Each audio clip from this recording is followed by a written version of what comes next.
ha sido una jornada de destapes, ¿no? Ayer en el PRI, el exgobernador de Oaxaca, Alejandro Murat, ¿todavía es gobernador o ya es exgobernador? Ya ni sé. Pero bueno, don Alejandro Murat, uno de los juniors de la política mexicana, hijo de José Murat, también exgobernador de Oaxaca, se destapó en esta cumbre del PRI que se desarrolla entre ayer y hoy, en estos 2 días, esta cumbre de los priistas en la que despotrica Alito Moreno contra el gobierno. Se destapa Alejandro Murat oficialmente, Beatriz Paredes también oficialmente. Ayer hablábamos del destape con Ciro Gómez Leiva de Kenia López Rabadán, senadora del PAN, para buscar la jefatura de gobierno de la Ciudad de México. Bueno, pues parece que el espacio de Ciro Gómez Leiva es el elegido por estos personajes de la oposición moralmente derrotada para destaparse. Esta mañana también se destapó, ya lo habíamos mencionado, Enrique de la Madrid, el ex secretario de Turismo con Peña Nieto, también parte de esta dinastía de la Madrid, otro de los juniors de la política mexicana. Bueno, pues asegura Enrique de la Madrid que quiere la candidatura a la presidencia en el 2024 y que su propuesta es lograr un país consolidado en las clases medias a través de la democracia y la libertad. Chan, charán, charán, charán, otro destapado en la oposición. Señor presidente, ahí le vamos a poner tachitas a su lista que presentó hace unos días en la mañanera, que además confirma que tiene buen ojo, porque todos estos que se están destapando estaban precisamente en la lista de, no digo corcholatas, de taparroscas de la oposición. Esto es lo que dice Enrique de la Madrid, destapándose con el vocero de los malandros, con el gran periodista de México, Ciro Gómez Leiva. Enrique, sabemos que vienes llegando de un viaje largo por Sudamérica. Así es. Y sí, que hoy a las 6. A las 6, me toca a las 6 de la tarde. En este evento de los diálogos en el PRI. Que es a mi juicio es una gran oportunidad, Ciro, porque lo que los mexicanos necesitamos hacer es dialogar, es escucharnos, pero también a partir de planteamientos, de propuestas, de una visión de país. Yo insisto, eso ha sido algo que desde hace muchos años he pensado, que primero los mexicanos tenemos que ponernos de acuerdo en a dónde vamos. Y después será más fácil decidir el camino. A veces discutimos de caminos y hablamos de políticas públicas, y esta es buena y esta es mala, pero mala y buena con respecto a qué, a dónde vamos.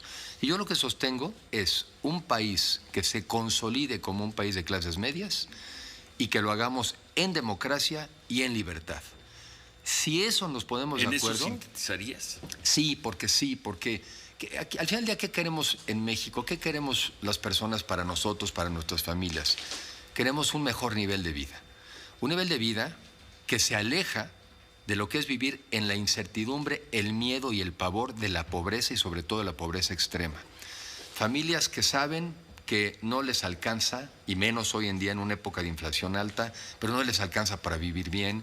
Tienen que escoger de las 3 comidas algunos cuál es la que dejan de hacer, de la familia que tienen, cuál de los hijos deja de ir a la escuela. A mi juicio, esa no es una manera como quisieras vivir con dignidad y en paz. Y entonces sí se trata de generar una visión, de eliminar la pobreza extrema, esa se puede, de eliminar el hambre y de generar condiciones para que los mexicanos que quieran puedan salir de la pobreza. Y entonces, ¿qué? ¿A dónde te integras? A las clases medias. Que no es vivir en la indigencia, que decía Morelos, pero tampoco en la opulencia. Esas son las clases medias. Y la otra, ¿en qué contexto? En democracia. Porque los chinos han sido tremendamente exitosos para formar un país de clases medias. Pero yo creo que nosotros debemos intentarlo en democracia y con respeto a las libertades. ¿Se puede? Se puede, Ciro, y se debe.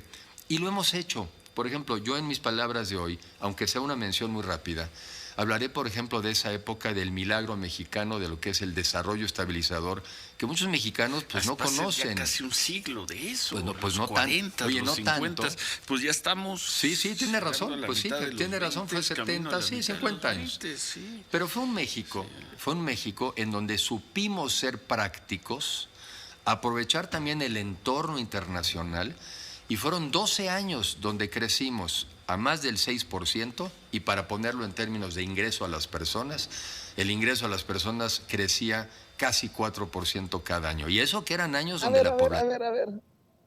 Estaba esperando a que se destapara oficialmente con el señor Ciro Gómez Leiva, que parece que ahora los de la oposición van con Ciro para que les dé su bendición, porque además Ciro no los confronta, les deja decir cualquier cosa.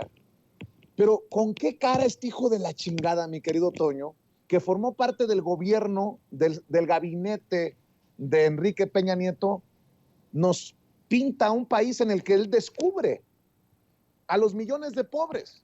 ¿No los vio cuando era secretario de Turismo? ¿No los vio cuando se repartían a manos llenas el presupuesto para andar con esto de la promoción de México por el mundo, mientras sufrían de hambre millones de mexicanos? Ahora resulta que este cabrón nos habla de la pobreza que va encontrando, va descubriendo en este México, cuando precisamente los pobres están recibiendo becas, están recibiendo apoyo para los adultos mayores, están recibiendo préstamos, tandas, están recibiendo... A ver, mi querido Toño, estos sí que son cara dura, ¿no? Y creo que, a menos que esté uno muy distraído o viva en una burbuja, se emocionará con estos cabrones. Perdón, ya me había comportado mucho en estos últimos días, me había ahorrado muchas groserías, pero le sacan la piedra a cualquiera. Oh, y también tendríamos que pensar si dijo algo, hizo algo, concientizó algo, luego de que su papá también dejara un país con mucha pobreza. Lo heredó, ¿no? De López Portillo, con mucha pobreza, pero también lo dejó así, después de que ignorara muchísimo de lo que ocurrió precisamente en el terremoto de 1985. Y a mí, Vicente, pues me llama mucho la atención que estos políticos en todo caso están siguiendo absolutamente la idea de Andrés Manuel López Obrador. Vamos, es como si tuvieran estos juniors de la política de los que ya estamos bien cansados, como Murat, como de la Madrid, como Beatriz Pajés, etcétera, etcétera, etcétera. Es como si tuvieran un manual, cómo ser como Andrés Manuel López Obrador. Menciona algo que me llama mucho la atención al hablar de la casi inexistente clase media de México, ¿no? Dice, los chinos han sido exitosos en formar un país de clases medias, eso es lo que dice Enrique de la Madrid. Esa es una de las ideas que ha planteado el presidente López Obrador una y otra vez, hablando precisamente del salario mínimo. Un salario mínimo que precisamente a partir de estas políticas neoliberales que empezaron un poco con Miguel de la Madrid y que explotaron absolutamente con Carlos Salinas de Gortari, destruyó al salario mínimo de todos los mexicanos, nos dejó en la absoluta ruina. Solamente se podría conseguir, como los chinos lo hicieron, que México aspire a una verdadera clase media si aumentara verdaderamente el salario mínimo.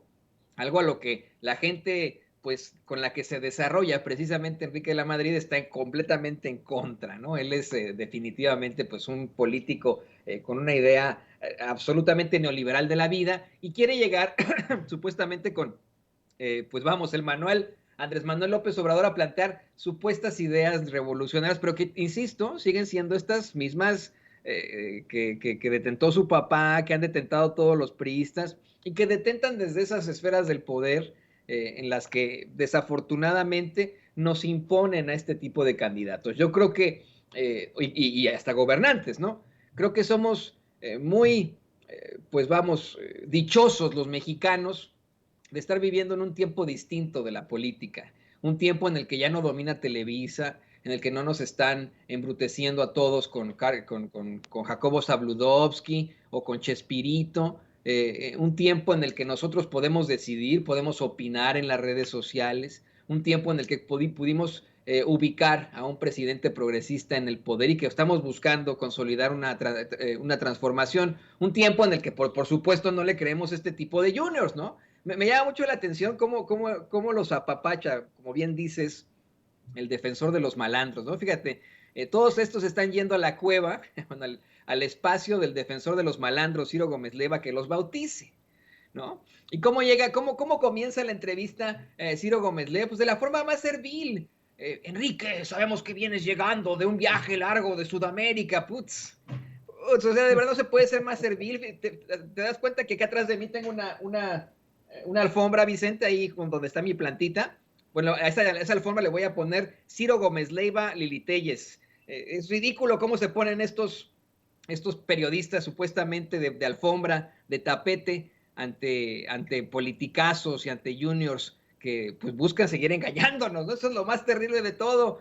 Insisto, lo bueno de todo es que los mexicanos ya no se la creemos. Y fíjate, Toño, grábenme